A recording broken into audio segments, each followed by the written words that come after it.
Welcome to the Deep Dive. This is where we plunge into a whole stack of sources, pull out the most vital insights, and basically deliver them straight to you.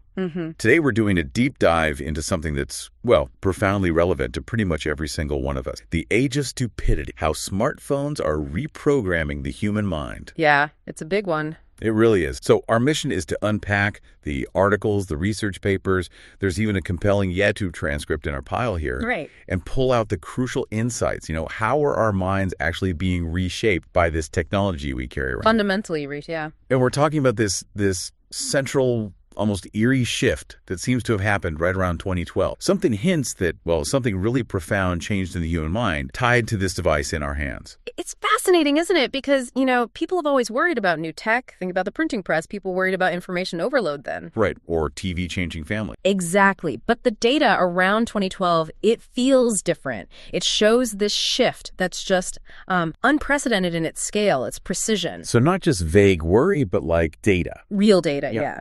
It's pointing towards a fundamental, you could almost say, rewiring of the brain itself. And when you look at the actual numbers, they are genuinely jarring. It really makes you stop and think, is this cause and effect? Because after 2012, we saw this explosion in teenage depression among girls, up by a huge 145%. Stack. And for boys, even higher, 161%. And suicide among younger teen girls, it jumped 67% in just 1 year. Yeah. These aren't just stats, right? This immense human suffering that started climbing with this, terrifying. And what's really striking, it wasn't just, say, an American thing. No. The exact same pattern, this collapse in mental health, it spread through every developed country. Like someone flipped a switch globally all at the same time. Wow. And that switch, Jonathan Haidt, the NYU social psychologist, he documents this exhaustively in his book, Generation. Right, I've heard of that. He argues pretty convincingly that the switch was the smartphone. He points out this surge lines up exactly when smartphone ownership among teens crossed that 50% mark. 50%. Yeah. If you look at the graphs, from 1990 to 2011, teenage depression. Barely a flicker on the line. Flat. Pretty much. Then 2012 hits, and the curve doesn't just climb, it shoots up like a rocket. We'd seen, smaller blips with early Facebook or faster internet, but nothing like this scale. And never so precisely timed across completely different cultures. So it literally changed childhood. Fundamentally. From being, play-based out in the real world to being almost entirely phone-based. Gen Z, they're the first generation ever to go through puberty with a smartphone in their hand. Absolutely. And think about the time commitment. That makes it even clearer. The average teen today, they're spending something like 6 to 8 hours a day on screens. 6 to 8 hours? Yeah. And about 5 of those hours are specifically locked into social media feeds. 5 hours just scrolling feeds. Feeds. That's more time than they sleep, more than school, definitely more than with their families. That's sobering. It is. And Haidt calls this the Great Rewire. It's this fundamental change in how the adolescent brain develops, driven by artificial stimulation instead of real-world, messy, unpredictable. Right. And as we'll get into, the real damage isn't just, short attention spans or wasted time. It's deeper. It's about the very architecture of... Which is, frankly, chilling. Especially this idea that it's not an accident, but engineered. Our sources had this really provocative claim. What cocaine did to the 80s, Instagram did to Gen Z. That feels like a very strong comparison. How does that hold up? It's powerful, yeah. And the research actually supports it more than you might think. This isn't happening by chance. It's happening in, Silicon Valley boardrooms. The product is delivered right through the apps on your phone. Okay. And recent Neuroscience published stuff shows that lots of engagement with social media literally alters your dopamine path. The brain's reward. Exact. Dopamine's critical for reward processing, and this alteration builds a dependency that's really quite analogous to substance. It's not just getting the reward, it's the chase that hooks you. Anticipation. Yeah. Think about how your brain gets trained to crave that next notification, even when it doesn't come. That's the addiction mechanic at play. Forcing your brain to chase digital ghosts, always looking for that unpredictable hit. Wow. And the numbers are stark. The UN estimates, 64 million people worldwide with drug addiction, but estimates for social media addiction pattern, around 210 million. 3 times. In a fraction of the time, the digital attention economy got way bigger market penetration, way faster. That's incredible. Yeah. So if it really is engineered like that, what's the mechanism? How do they actually build this psychological framework that hooks us so well? It's a pretty complete framework, and it's backed by neuroscience. Studies show that social media interactions, they can trigger trigger dopamine levels similar to other behaviors. That feeling you get right before you see the likes or comments, that anticipation. Yeah, that's your brain's reward pathways firing up. Neuroscientists call it the dopamine feedback. The loop. And the teams in Silicon Valley, the neuroscientists, the behavioral economists they hire, they know this. They know your brain releases dopamine not when you get the reward, but in those moments of anticipation. So the waiting is key. Precisely. That little split-second delay when you open Instagram before the notifications pop up, that's not a bug. It's calculated. Yeah. It's psychological manipulation designed to max out that neurochemical response. That's clever, in a scary way. It is. And they also use something called variable ratio reinforcement schedule. Sounds segmented. It just means unpredictable rewards. They create much stronger conditioning than consistent ones. It's the exact same psychological trick that makes slot machines so addictive. Okay. Like gambling. Exactly. You pull the lever, you don't always win, but the uncertainty keeps you pulling. With your phone, you don't get a like every time you check, but the possibility you might. That keeps you scrolling, brain stuck in anticipation. So they hook us with anticipation. Unpredictable rewards. How do they keep us glued once we're in? That's where this algorithmic escalation comes in, right? Keeping us chasing something. Precise. Research shows internet addiction impairs neurotransmitters like dopamine and serotonin, affecting reward and executive function. Right. But unlike drugs, where you might need a bigger dose, social media creates tolerance while also escalating the stimulation. Content that used to grab you gets boring. Yeah, you noticed that. So the system feeds you more extreme stuff, more emotionally triggering material, just to keep that same level of neural buzz going. How does it know what's extreme for me? Machine learning. These systems analyze exactly what you pause on, what you react to, and they gradually push the content towards whatever emotional extremes get the strongest reaction. Personalized it. You got it. Think about kids' content on YouTube. You see those channels for toddlers. Often they use supernormal stimuli. Colors brighter than reality, sounds louder, scene changes way faster than your eye normally track. They're basically training developing brains to crave artificial stimulation that the real world just can't match. Wow. So, okay, let me see if I've got this. It's like a 3-part system. Dopamine anticipation, variable rewards, like the slot machine, and then algorithmic escalation, constantly upping the ante. It's designed to keep us hooked. That's the core mechanism, yes. And pretty much every consequence we're about to talk about traces back to this. You know, Sean Parker, Facebook's first president, he admitted back in 2017 they knew they were exploiting a vulnerability in human psychology. Scientists call it delay discounting. Delayed discounting. It's that little voice in your head saying, just one more scroll, even when you know you should be studying or sleeping or talking to your family. Well, I know that voice. We all do. Your brain is literally choosing that tiny, immediate hit of digital novelty over a much bigger but delayed reward, like, you know, passing your exam or feeling rested. Okay, that perfectly leads into the broader consequence. Let's start with maybe the most obvious one. Our attention. What's happening to our ability to just focus? Well, the research here is just undeniable. Our ability to sustain attention has plummeted. Attention spans are apparently 65% shorter now than they were back in 2003. 65% shorter. Yeah. And this isn't just inconvenient, right? This is dismantling what historically made big human achievements possible. Science, art, philosophy, they all need sustained focus over time. Of course. And think about this. The average person gets about 192 notifications. 192. Yeah. That's an interruption roughly every 6 to 12 minutes. And each time you're interrupted, cognitive scientists say it creates attention residue. Means part of your brain stays stuck on whatever interrupted you for up to 23 minutes afterward. You're never fully present, never fully focused on the main task. I've definitely felt that. Like yesterday, I checked one quick notification, and 10 minutes later, I realized I was still thinking about some dumb cat video instead of the urgent email I was meant to be writing. It's insidious. It really is. And platforms like TikTok, Instagram Reels, they've perfected what some call attention fragmentation technology. They train your brain to expect constant novelty, immediate gratification. Everything else feels slow. Exact. After scrolling that stuff, everything else feels unbearably slow. Books seem tedious, conversations feel like they drag on, complex problems just seem overwhelming. Watching videos at double speed. Right. Or checking your phone during a movie. And it's not just habit. Brain imaging studies on heavy social media users actually show changes in brain activity.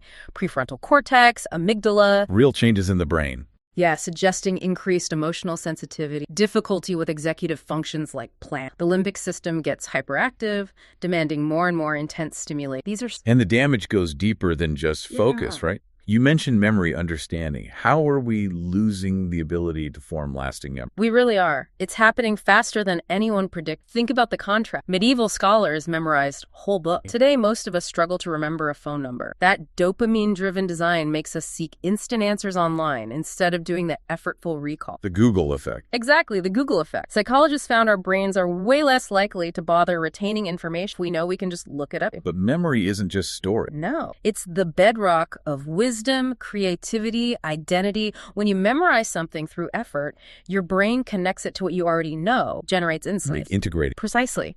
There was a recent study on students using AI writing. They showed way less neural engagement. The researchers even noted the students often couldn't recall their own work minutes later. Seriously? Because the information never went through that neural processing needed for real understanding. Compare that to writing notes by hand versus typing. Handwriting is better for memory. Consistently. Yeah. Handwritten note takers score better on comprehension weeks later because of that deeper neural integration. When you outsource your memory, you're not just losing storage space, you're losing the cognitive processes that turn experience into personal meaning, into wisdom. And losing those cognitive processes, that must fundamentally hit our sense of self, our identity, and how we connect with others too. That feels really hard. It is. Social media has fostered what researchers call audience consciousness. Audience consciousness. It's a constant feeling that your life is being watched, evaluated by others. It shifts identity development away from quiet, private reflection towards public performance, seeking algorithmic approval. Performing life instead of living it. Kind of, yeah.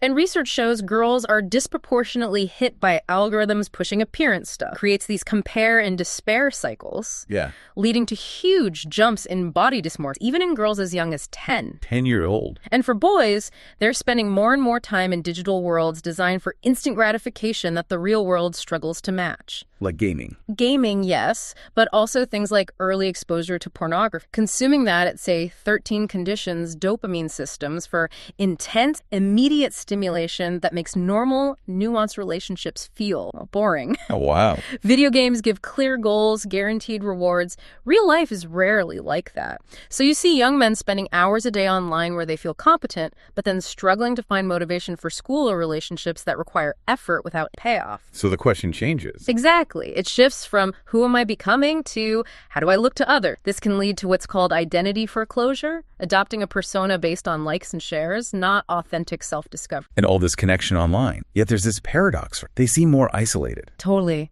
Loneliness rates among young adults, unprecedented highs. They report having fewer close friends, feeling more socially isolated than any generation before, even with hundreds, thousands of online connections. How does social media change the relationships themselves? Fundamentally. Instead of cultivating friendships, you collect followers. Instead of conversations, you broadcast updates. When it's all through screens, you lose the nonverbal stuff. Eye contact, body language. All of it. Stuff that builds trust, empathy. Real friendship needs gradual vulnerability, sharing. Social media pushes strategic self-presentation. Look good, get likes. And the algorithm's reward. What? Strong reaction, outrage. Envy, not the subtle, quiet emotions of deep connection. It even simplifies our emotional language. So? Words like melancholy or contemplative, they get replaced by things like weird, cringe, sus, fire. It actually reduces our ability to express emotions precisely. It's like we're losing the word. In a way, the platforms have gamified interaction. Likes or currency, followers or status. Metrics matter more than mutual understanding. Posts get optimized for virality, not emotional depth. Which explains that social anxiety paradox. Right. Young people can seem super confident online, navigating complex digital social scenes, but then really struggle with simple, face-to-face, unscripted chat. Because there's no edit button. No edit button, no filters, no time delay to craft the perfect response. They're psychologically dependent on those. Our sources even contrasted Shakespeare's massive vocabulary with modern teens relying on emojis, memes, abbreviations. A whole generation mastering digital talk, but losing tools for real human conversation. That's the worry. So, okay, the big question, is it too late? Is this it? Have we permanently messed up human consciousness, or can we actually reclaim, I think you call it cognitive sovereignty? Well, happily, the answer seems to be no, it's not too late. The brain remains remarkably plastic, adaptable throughout our entire lives. Okay, that's good news. Neuroplasticity. Exactly. The same plasticity that let digital overload change our cognitive patterns can be used to restore depth, attention, real connect. Research shows even just a month-long dopamine fast. Dopamine fast, like detoxing. Sort of. Deliberately giving yourself periods of understimulation, it can actually decrease the anxiety and depression linked to social media overuse and make you appreciate smaller, real-world rewards again. Recalibrating the brain's reward. Exactly. Rediscovering satisfaction in normal experience. It's not about ditching tech entirely, becoming a hermit. It's about conscious rebellion against systems designed to exploit you for profit. Conscious rebellion. I like that. Every notification you turn off, every app you delete, every time you choose to be present instead of documenting that's like an act of resistance against, well, mental conflict. That feels incredibly empowering. So what practical, concrete things can listeners actually do? How do we create analog islands in this digital sea? Start small, make it manageable. Try phone-free meals. Just practice having uninterrupted conversation. Sounds simple, but probably harder than it looks. It can be. Use app blockers like Freedom or Coulter. Set them for maybe 3-hour focus sessions when you need to get work done. Okay. Take walks without headphones, without your phone even. Let your mind just wander.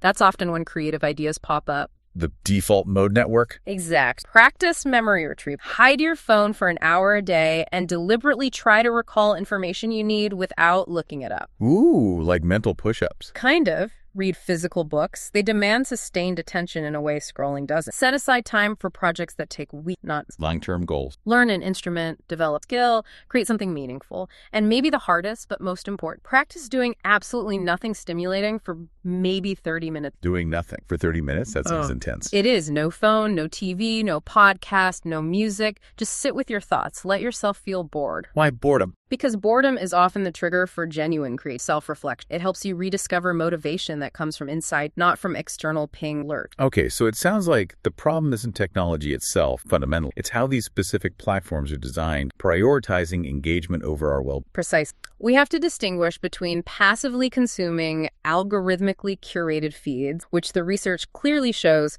harms cognitive development, and actively creating using digital. Active versus passive. Right. Think about scrolling TikTok for hours versus, say, learning to code online or creating digital art or even using an app like Duolingo that gamifies skill building, not just consumption. Same tech, different use. Exactly. One leaves you feeling drained, depleted. The other builds skills, genuine capabilities. The key is agents. Are you directing your digital experience or are you just passively consuming whatever the algorithm throws? And it's encouraging that solutions are starting to appear beyond just what we can do individually. There seems to be a growing movement systemically. Yes, definitely. We're seeing real-world examples in policy, even in platform design. France, for instance, banned phones in schools for kids under 15. Did it work? Reports show improved academic performance, more face-to-face interaction. The UK has its Online Safety Act, bringing in age verification, some algorithm transparency. And in the U.S.? Several states are looking at laws requiring social media companies to disable addictive features. It's not about banning tech. It's about pushing for tech design around human development, not just quarterly profit. Tech that rewards depth, maybe, not just click. Exactly. Rewarding sustained engagement with meaningful stuff, not just rapid-fire, shallow entertainment. So it's clear awareness is really growing. Governments, companies, individuals, people are waking up to this. And that's crucial because the core choice, it still comes down to each of us, moment by moment. Are you going to be a passive consumer manipulated by algorithm or an active participant in your own cognitive development, your own conscious evolution? And the stakes here, they feel much bigger than just personal wellness or, digital detox fad. This is about the future of human consciousness, isn't it? Right. The quality of our public discourse, deep thinking, genuine human connection in an age where everything feels increasingly artificial. It is. This generation facing these unique digital challenges, they don't have to stay cognitively boxed in by them. But getting free means recognizing that your attention isn't just a commodity sold. Your consciousness isn't a product to be optimized for profit. Your brain isn't just a computer waiting for external algorithms to program it. We're human. We're human beings with this incredible power to consciously direct our own minds towards what truly matters for ourselves and for each other. The choice, ultimately, is yours. Will you answer that call before it's maybe too late to remember who you actually were, before the machine started thinking? A powerful thought to end on. Thank you for joining us on this deep dive into such a critical and frankly quite personal topic for all of us. We hope you feel better informed and maybe a bit empowered by these insights.